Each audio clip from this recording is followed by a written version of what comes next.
బాబు ready బాబు. Hot camera action. Hi friends, last వీడియోలో మనం స్నోఫ్లేక్ ట్రయల్ అకౌంట్ క్రియేట్ చేసుకోవడం చూసాం కదా.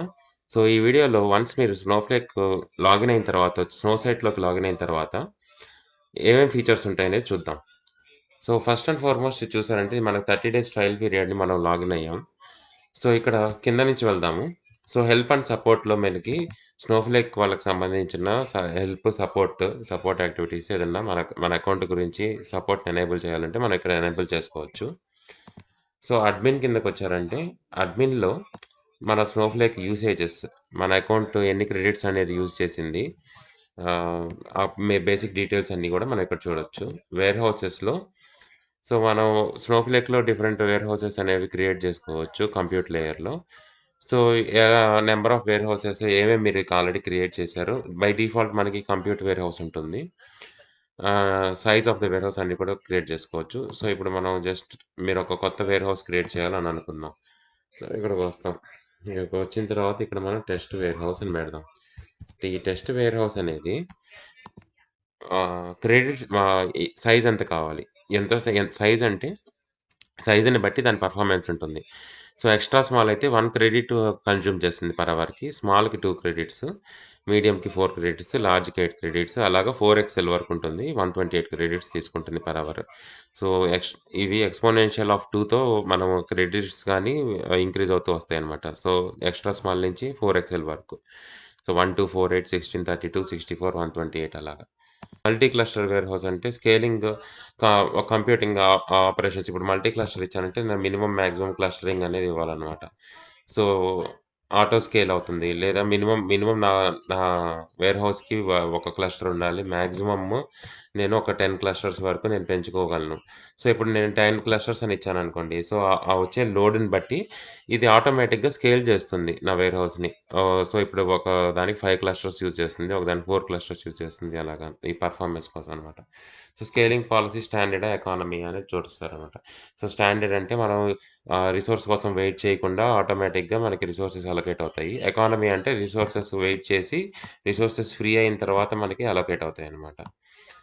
So auto resume, auto suspend అనేది ఈ వేర్ హౌస్‌లో మీకు వర్క్ అనేది జరగట్లేదు. మీ యాక్టివిటీ ఏం లేదు. అప్పుడు ఆటోమేటిక్‌గా సస్పెండ్ అయిపోతుంది.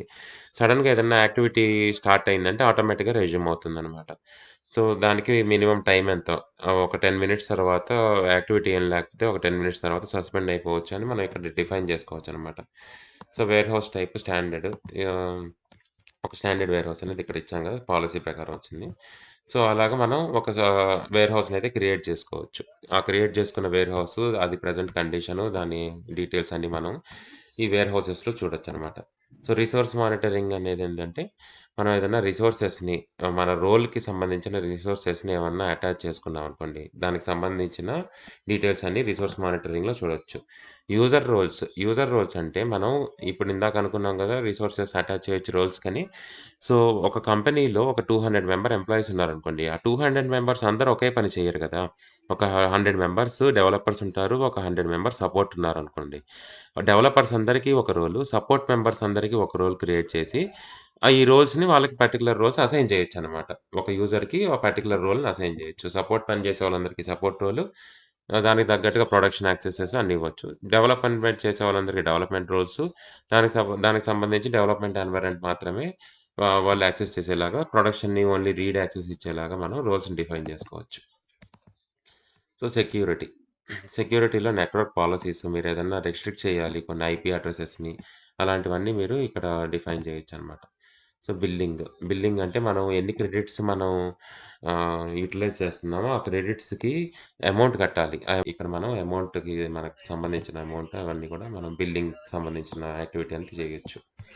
సో సెక్యూరిటీ ఇవి నోటిఫికేషన్స్. ఒక అన్‌ఆథరైజ్డ్ యూజర్ ఎవరైనా మన అకౌంట్‌ని యాక్సెస్ చేయాలని ట్రై చేస్తున్నాడు. అలాంటి సెక్యూరిటీ నోటిఫికేషన్స్ ఎవరికి పంపించాలి, ప్రైవసీ నోటిఫికేషన్స్ ఎవరికి పంపించాలని ఇక్కడ డిఫైన్ చేయొచ్చు. సో అకౌంట్స్ అంటే ఇది మన అకౌంట్ ఐడీ. ఇప్పుడు నేను క్రియేట్ చేసిన స్నోఫ్లేక్ దానికి ఇది అకౌంట్ ఐడీ. ఇది ఎంటర్ప్రైజ్ ఎడిషన్ తీసుకున్నాను.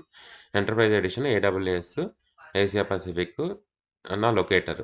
సో, ఇక్కడ ఎంటర్‌ప్రైజ్ ఎడిషన్ ఎందుకు తీసుకున్నానంటే, జస్ట్ మీకు ఒక కంపెనీకి ఎలా వర్క్ అవుతుంది ఒక స్నోఫ్లేక్ అనేది చూపించడం కోసమే అండి మీకు.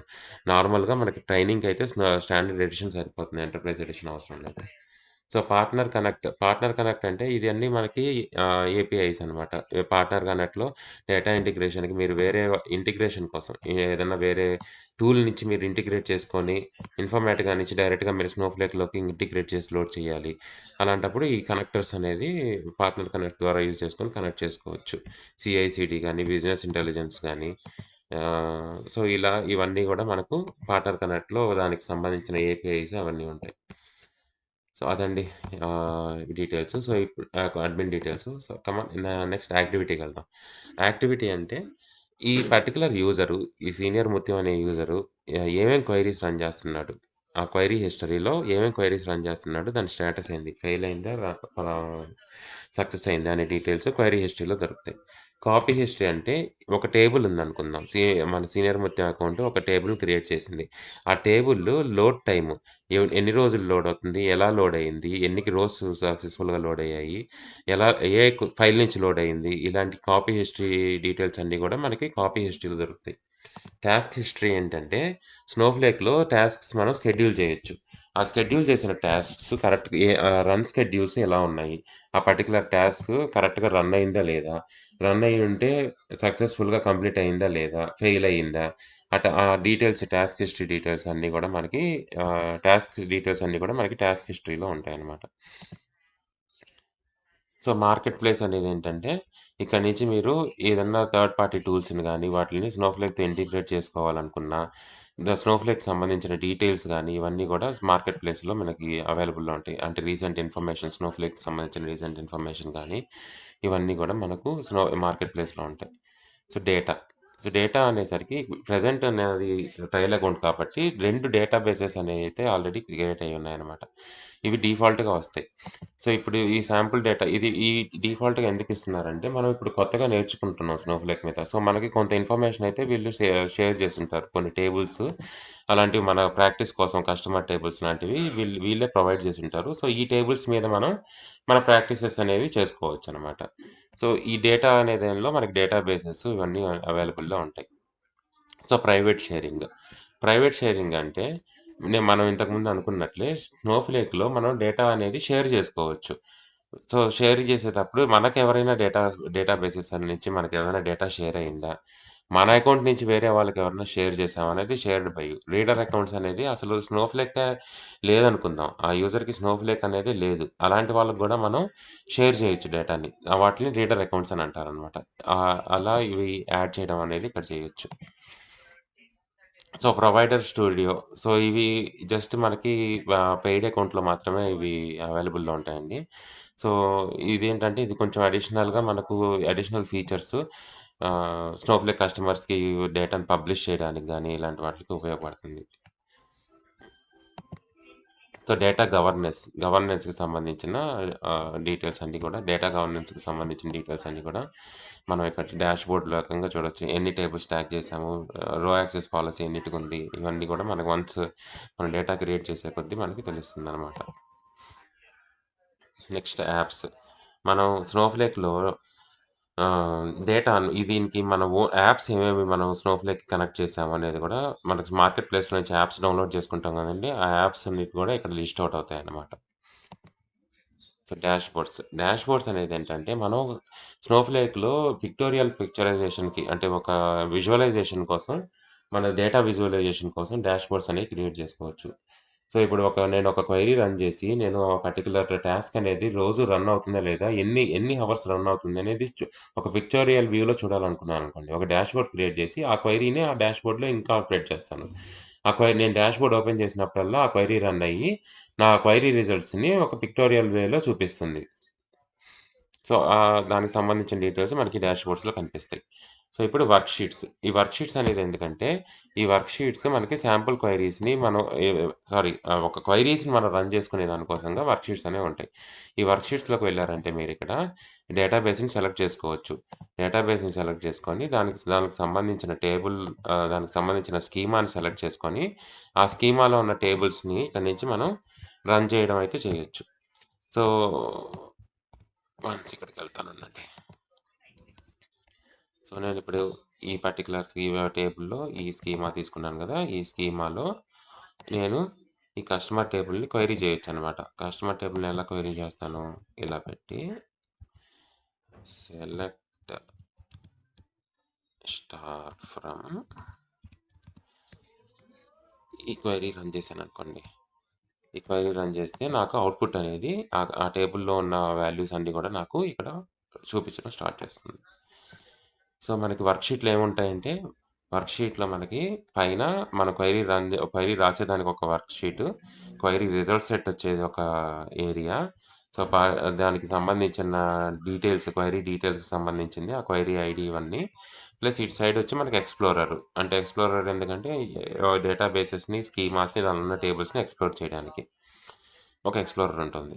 సో, ఇప్పుడు మనం ఈ వర్క్‌షీట్స్ అనేవి మనకి క్వెరీస్ రన్ చేసుకునేదానికి దాని అవుట్‌పుట్స్ చూడడం కోసం ఉపయోగపడతాయన్నమాట. సో, సి ఇది పైనుండేదొచ్చి మన అకౌంట్ ఇన్ఫర్మేషన్. మనం ఫస్ట్ అకౌంట్ క్రియేట్ చేసినప్పుడు వచ్చే సీనియర్ ముత్యం గాని, మన అకౌంట్ నేమ్ గాని, సో, దానికి సంబంధించిన రోల్ ఇక్కడ మనం ప్రెజెంట్ రోల్ వచ్చి డిఫాల్ట్‌గా అకౌంట్ అడ్మిన్ పెట్టుకున్నాను. సో, దీనిలో మిగతా రోల్ హైరార్కీస్ ఏమేమి ఉన్నాయి? ఆ రోల్స్ ఏంటి? అనేది మనం నెక్స్ట్ వీడియోస్‌లో మనం డీటెయిల్‌గా చూద్దాం. ప్రొఫైల్‌లో మనకు ప్రొఫైల్‌కి సంబంధించిన డీటెయిల్స్ మొత్తం ఉంటాయి. డాక్యుమెంటేషన్ అంటే స్నోఫ్లేక్ దానికి సంబంధించిన కంప్లీట్ లెర్నింగ్ అంతా దాని డాక్యుమెంటేషన్‌లో ఇన్కార్పొరేట్ చేశారండి. సపోర్ట్ అంటే ఇది మనకి ఒకవేళ ఏమైనా సపోర్ట్ వాళ్ళతో అవసరం ఉంది. స్నోఫ్లేక్ సపోర్ట్‌ని కనెక్ట్ అవ్వాలి అంటే స్నోఫ్లేక్ సపోర్ట్ ఇ ఇ ఈ ఇక్కడ నుంచి మనం యాక్సెస్ చేయొచ్చు. ఇది ప్రైవసీ నోటీసు. లాస్ట్‌గా సైన్ ఔట్ చేసేదానికి సైన్ ఔట్. అయిపాయ్.